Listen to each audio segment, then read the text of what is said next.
Hello friends, welcome to our channel. எல்லாம் எப்படி இருக்கீங்க? நாம் இன்னைக்கு பார்க்க போகிறது எல்லா பெண்களுக்கும் எல்லா இல்லத்தரசிகளுக்கும் பயன்படக்கூடிய ஒரு அற்புதமான குறிப்பு.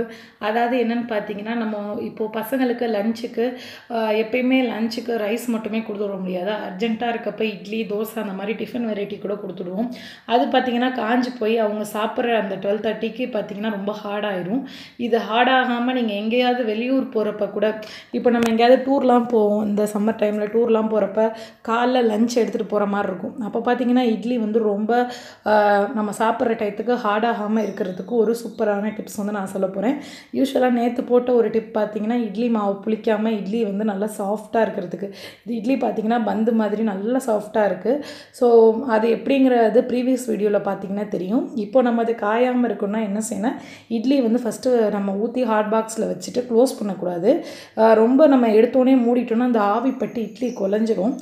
ஒரு நிமிஷம் க்ளோஸ் பண்ணாமல் வச்சுட்டு, இப்போ நம்ம எதில் லஞ்ச் பேக் பண்ண போகிறோமோ அதில் ஒரு பிளேட்டில் நல்லெண்ணெய் வச்சுட்டு நல்லா அந்த ஒரு சைடு மட்டும் எந்த சைடு வறண்டு போகுமோ அந்த சைடு நல்லா நல்லெண்ணெயில் டிப் பண்ணி வச்சிங்கன்னா, நீங்கள் எவ்வளோ நேரம் கழித்து இட்லியை எடுத்து பார்த்தாலும் அது சாஃப்டாகவே இருக்கும்.